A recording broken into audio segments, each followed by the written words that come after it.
Okay viewers, well I'm gonna go ahead and snip these anti tamper seals. I'm gonna do it near where it inserts into this bolt. Carefully remove them and keep them with this because it keeps it original, and take this cover off and just have a good look inside. Get more of an in-depth look at the inner workings of this, because I'm pretty sure that all the escapement mechanism, all the gears are going to all be brass. So I'm going to commence cutting these off carefully. But the original head is supposed to be bent like that. Leave them as they are, because they look untouched how they're set like that. So alright, I'll do this off camera very carefully. Okay viewers, I got this apart carefully. Anti tamper seals are left as they are. There's some contact gunk down there. Look at that, looks almost brand new in here. The seal is all intact. So to get this apart, I'm going to have to take this another look. I'll look for here. This bolt here does not go anywhere here where I can get an earth to go in. These vents are just molded in the Bakelite and not connected to this, so this thing is isolated from the case. So to get this cover off, have a look at the inner workings, I'm going to have to take that off and that off, and this has to unbolt from here, which moves out of the way, and I can just proceed to lift that off. I can have a look at the inside. So very carefully I'll dismantle it and we'll have a good look. Okay viewers, I got this thing apart. There you go. A very well made little unit, that's for sure. It's just these little solenoids instead. And that acts as a magnetic brake which stops the escapement. There's another solenoid there. There's a wire here that's been snipped, which is a special test. They've snipped that, so this has actually been snipped off when it was installed. So that must only be from the factory, this thing. A wire goes from there to this point of this little contact here, which goes to this special test thing, which has been snipped. So unless that's a calibration thing or some sort of testing thing from the factory, they've cut it off when they put it in service, and that's it. They've left it like that. And that little wheel there is actually this little clock indicator wheel with minutes on it. It's made of steel. And another very interesting thing I've found out, looking at the patents, the latest patent is 1950. So this is actually made in 1950. This is a lot older than I thought. Everything in there is all steel. The escapement's all metal. I mean by that I mean it's all brass. More brass gears here. So the patent is 14005/50, 30035/50. So 1950 it was made. So it's a 60-year-old unit. And there's a synchro motor there. Tiny bit of rust corrosion there, which I don't know how. Not the slightest bit of moisture got in there, but it is 60 years old, so there's bound to get something in there. There's a little escapement little thing ticking over. And that's what this escapement does. It actually is a backup. It keeps the clock advancing and keeps it backed up when the power fails.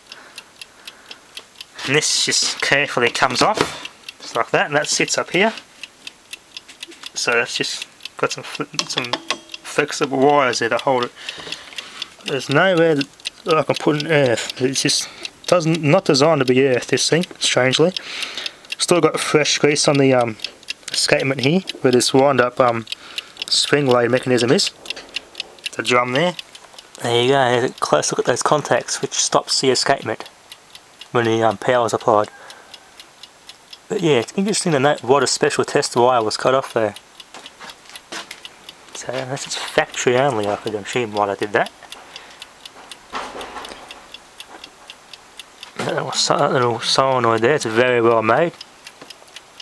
Encased in plastic. And that, I'm not sure what that goes to. That goes to some sort of magnet.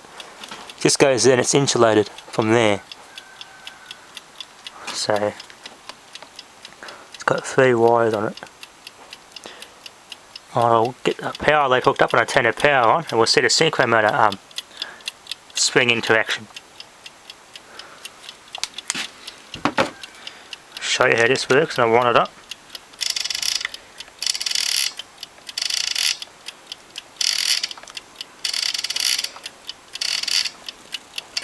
Very smooth running mechanism, not stiff or sticky, just runs smoothly. All brass gearing. And there's a little number wheel there, it's a piece of tin. There's a little clutch in there at the bottom there. Can't really get a good view on that, but I'll get the screwdriver here. Right in there at the bottom is a little clutch, which is looks like it's copper sheets with fibre or something. It's just a small clutch. When you turn that, you can still turn that in advance to the right time while it's still in operation. So yeah, let's set this back up here, bolt that back up, and before I turn the power on, so nothing shorts out. So we'll plug it in. The motor's running. And it just corrected itself so it spins the right way. And here's a little mechanism here. Out comes up, hits that. So it comes on, trips, out will come around and chip this. It pushes down on it and it just catches and opens a circuit there. Almost like I just jump with a screwdriver there to turn the light on.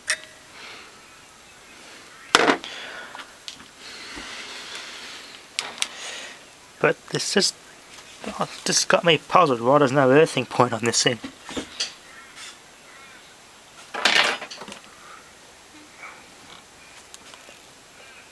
There's a motor down there running, you can just see the motor there turning.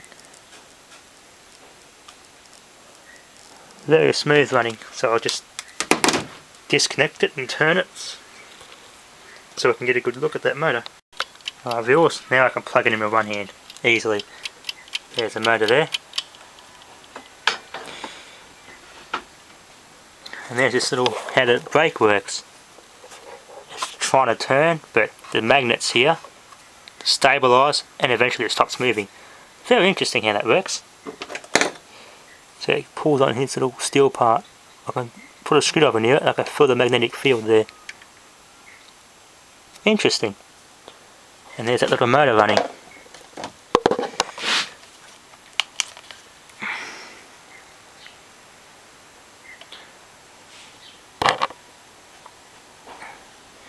See the inside of that motor, the rotor is all exposed there.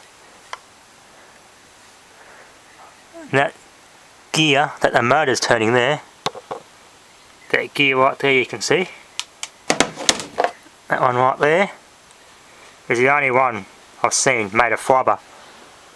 The rest are all brass.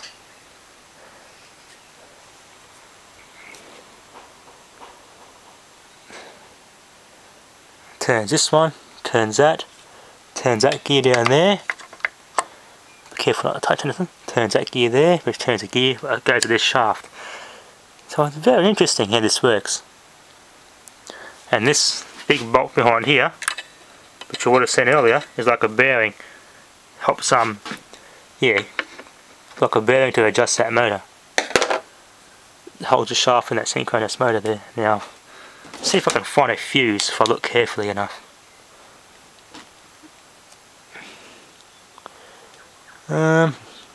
Don't think there is actually a fuse on this motor. No fuse. Not that I can see. There you are, that thing's running. It's very, very quiet. Have a go at this again.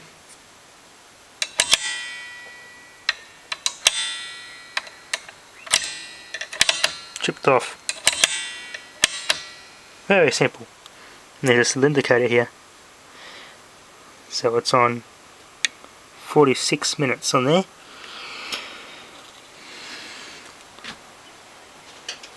There's a little adjustment there, which I think that's just part of the let's see.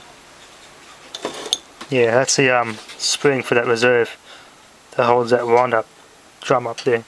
And it's got PS written on it in grey lead pencil.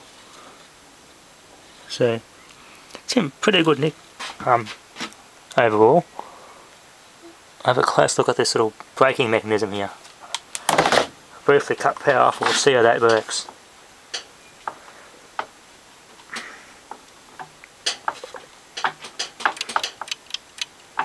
There you go, the magnets are stabilising it and acting as a magnetic brake. Interesting. And then eventually comes to a complete stop.